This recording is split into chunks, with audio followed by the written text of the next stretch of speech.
Black torch episode 1 की start में हमें एक छोटे लड़के को दिखाया जाता है जो कि अपनी फीमेल डॉग से बात कर रहा होता है। तो ये बोलता है कि मुझे सारे बच्चे बुली करते हैं क्योंकि मैं जानवरों से बात कर सकता हूँ, उनको अच्छे से समझ सकता हूँ। तो वो फीमेल डॉग बोलती है तुम उन सब बातों को अपने दिल पर मत लो और ये तुम्हारे स्पेशल टैलेंट तुम्हें सब लोगों से अलग बनाता है। जब तुम बड़े हो जाओगे तब तुम्हें ये बात समझ आएगी। तो फिर सीन चेंज होता है, हम देखते हैं कि 3 लड़के मिलकर एक लड़के को बुली कर रहे होते हैं। वो उस लड़के को बोलते हैं कि हम लोग 3 हैं, अगर हम चाहें ना तो तुझे बहुत बुरा मार सकते हैं यहीं पे ही। तो वो लड़का बोलता है कि तुम सब लोग डरपोक हो और तुम अपने से कमजोर इंसान को टारगेट करते हो हमेशा। मुझे तुम लोगों से कोई भी फर्क नहीं पड़ता। ये 3 लोग मिलकर जिस इंसान को बुली कर रहे हैं ना, असल में हमारा मेन कैरेक्टर होता है जिसका नाम जीरो होता है। तो उन 3 लड़कों में से एक लड़का अटैक करने की कोशिश करता है जीरो के ऊपर, मगर जीरो उसको आराम से पेल देता है। और फिर बाकी 2 लड़के भी जीरो पर अटैक करने की कोशिश करते हैं, मगर जीरो उनको आराम से पेल देता है। और फिर एक बिल्ली जीरो को बुलाती है, बोलती है कि ये लोग हमें बहुत परेशान करते थे और आज से शायद ये हमें परेशान करना बंद कर देंगे। अगर तुम संभल कर रहना, कहीं ये तुम्हारे पीछे ना पड़ जाए। तो इतने में साइड में कौवा होता है, वो बोलता है कि तुम टेंशन मत लो, अपना जीरो सब कुछ संभाल लेगा। फिर जीरो घर पे आता है तो उसके दादाजी उस पर गुस्सा करते हैं काफी। तो फिर उसके दादाजी बोलते हैं कि मैंने तुझे शिनोबी आर्ट इसलिए नहीं सिखाया ताकि तू बाहर जाके लोगों से लड़ाई झगड़ा करके आए। फिर जीरो इतने में चिल्लाने की कोशिश करता है तो फिर उसके दादाजी उसके पास ब्लेड फेंक कर मारते हैं और वो ब्लेड जीरो के बहुत पास से गया होता है। भाई जीरो बिल्कुल घबरा गया होता है। और फिर उसके दादाजी बोलते हैं कि तुम एक बहुत महान वंश के वंशज हो, ये तलवार हमारे खानदान को शिनोबी से मिली थी। तो जीरो इस बात को मजाक में टालने की कोशिश करता है, बोलते हैं कि हाँ मुझे ये बात पता है, बकवास। फिर उसके दादाजी गुस्सा हो जाते हैं और गुस्से में दरवाजा तोड़ देते हैं। तो फिर अगले सीन में जीरो दरवाजे को फिक्स करने की कोशिश करता है। फिर उसके दादाजी बोलते हैं कि आज रात को हमारी मीटिंग है तो मैं रात को चला जाऊंगा, तो तुम घर में सारे खिड़की दरवाजे अच्छे से बंद करके रखना। फिर अगले सीन में कौवा जीरो के पास आता है। वो कौवा बोलते है कि जंगल में एक बिल्ली बिल्कुल मरने की कगार पर है। जीरो जंगल की तरफ निकल जाता है उस कौवे के साथ उस बिल्ली को ढूंढने के लिए। और जीरो वहां पर जाकर देखता है कि बिल्ली की हालत सच में बहुत खराब है। जीरो इस बिल्ली से बात करने की कोशिश करता है बट वो कुछ बोलने की हालत में नहीं होती और उसके ऊपर एक सिंबल होता है जो कि ग्लो कर रहा होता है। फिर ये बिल्ली के अंदर जो ट्रू सोल होती है वो जीरो से बोलती है कि तुम्हें मेरे से ऐसे बात करने की कोई भी जरूरत नहीं है। और फिर अगले सीन में जीरो उस बिल्ली की अच्छे से देखभाल करता है, उसकी पट्टी वगैरह करता है। तो वो बिल्ली काफी ज्यादा हैरान हो जाती है, वो सोचती है कि कोई इंसान मुझसे कैसे बात कर सकता है। तो वो डर के मारे बेड के नीचे चली जाती है। जीरो उसको बाहर बुलाने की कोशिश करता है और फिर बिल्ली जीरो को सेंस करती है और उसको कोई नेगेटिव एनर्जी ऐसी दिखती तो नहीं है। तो वो बाहर आ जाती है और बाहर आकर खाना खाने लगती है और वो बोलती है मुझे भूख लगी थी वैसे भी बहुत। और वो फिर बोलती है कि मैं कोई बिल्ली नहीं हूँ, मैं बिल्ला हूँ और मेरा नाम रघु है। फिर जीरो पूछता है कि वैसे ये बताओ तुम्हारी ऐसी हालत हुई कैसे। फिर रघु बोलते है कि मेरे ऊपर मोनोनोके ने अटैक कर दिया था। वो लोग चाहते थे कि मैं उनके साथ मर्ज हो जाऊं और उनकी पावर और ज्यादा बढ़ जाए, मगर मुझे उन सब लोगों से कोई भी फर्क नहीं पड़ता, वो सब बस कमजोर लोगों को ही परेशान कर सकते हैं। फिर वो जीरो को बोलता है कि तुमने उनकी मदद क्यों नहीं करी, तुम भी तो एक मोनोनोके हो। देखो ये जो बिल्ला रघु है ना, ये जीरो को मोनोनोके समझ रहा है, ऐसा होता नहीं है मगर।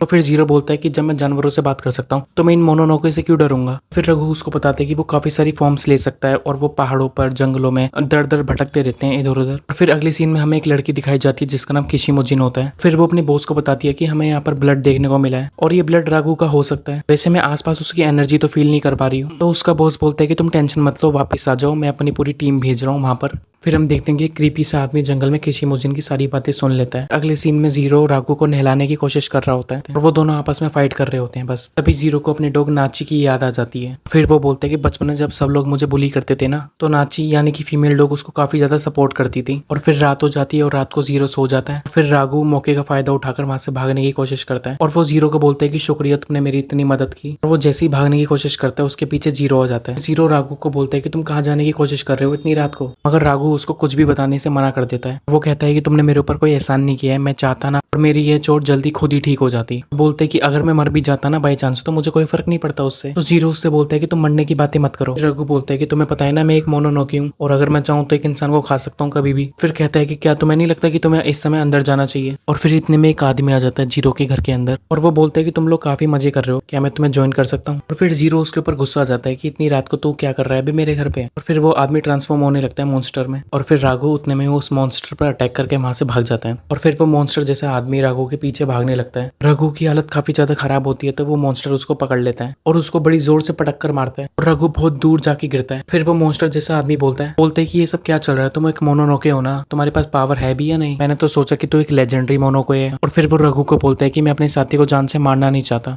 तो रघु बोलता है कि मैं तेरे कोई साथी वाती नहीं हूँ, अगर तुझे मेरी पावर चाहिए तो तुझे मुझसे फाइट करनी होगी। तो इतने में रघु भी अपनी ट्रू फॉर्म में आने लगता है, फाइट करने के लिए पूरी तरीके से तैयार हो जाता है। मगर फाइट शुरू होने ही वाली थी कि इतने में जीरो कटाना लेकर वहां पर पहुंच जाता है, उस मॉन्स्टर जैसे आदमी का हाथ काट देता है। फिर रघु बोलता है कि क्या तुम्हारा दिमाग खराब हो गया है जीरो? और फिर जीरो बोलता है कि मैंने तुम्हारी जान बचाई थी, अगर अब मैं तुम्हें मरने के लिए छोड़ दूं, देखो मैं ऐसा बिल्कुल भी नहीं कर सकता। फिर वो मॉन्स्टर जैसा आदमी जीरो से बोलता है कि तुम मुझसे बिल्कुल भी नहीं डरे और तुम्हारी तारीफ करनी होगी, तुम कब में यहाँ पर आ गए मुझे पता ही नहीं चला, मैं तुम्हें सेंस नहीं कर पाया और मुझे एक शिनोबी से लड़ने में बहुत मजा आएगा। मगर वो आदमी जो भी हाफ ट्रांसफॉर्म था पूरा ट्रांसफॉर्म हो गया था, पूरा गोरिल्ला बन गया था। ये बंदा भी मोनो के है और ये जानवर है। फिर ये जो गोरिल्ला है वो जीरो की काफी बुरी हालत कर देता है, जीरो मरने की कगार पर आ चुका है बिल्कुल। जीरो फिर भी हार नहीं मानता, वो कटाना से हमले करने की कोशिश करता है बट कुछ भी नहीं होता और फिर जीरो की वहां पर जान चली जाती है। फिर रघु उसको बोलता है कि मैंने तुम्हें मना किया था ना, मगर तुम फिर भी यहाँ पर आए थे। तो फिर वो गोरिल्ला बोलता है रघु को, तुम इस इंसान को खा लो ना, तुम्हारी पावर वापस आ सकती है। मगर रघु उसको खाने से मना कर देता है। फिर रघु बोलता है कि जीरो तुमने मेरी इतनी मदद की थी, मैं तुम्हारी एक मदद तो कर सकता हूँ। और फिर वो जीरो की बॉडी के अंदर चला जाता है, उसके साथ फ्यूज हो जाता है, या बोले तो मर्ज हो जाता है। फिर जो रघु की पीठ पर सिंबल था ना, वैसा ही सिंबल जीरो की पीठ पर भी आ जाता है और फिर जीरो वापस से जिंदा हो जाता है, सिर्फ और सिर्फ रघु की मदद की वजह से। मॉन्स्टर ये सब देख के काफी ज्यादा गुस्सा हो जाता है। वो बोलता है कि रघु तुम एक इंसान के साथ मर्ज हो गए। वो बोलता है कि अब मुझे इससे कोई फर्क नहीं पड़ता। पूरे गुस्से में उनको मारने की कोशिश करता है, मगर वो लड़की किसी मुजिन वहीं पर ही होती है, उसने सारी फाइट देख ली होती है और उसने फाइट के बीच में अपने बॉस को फोन करके बता दिया था यहाँ पर क्या क्या चल रहा है। तो उसका बॉस अपनी टीम लेकर वहां पे पहुंच जाता है। फिर रघु ये सोच रहा होता है कि जीरो से कैसे फाइट करेगा। तो वो जीरो को बोलता है कि मुझे अपनी बॉडी पर कंट्रोल करने दो। जीरो बोलता है ठीक है कर लो।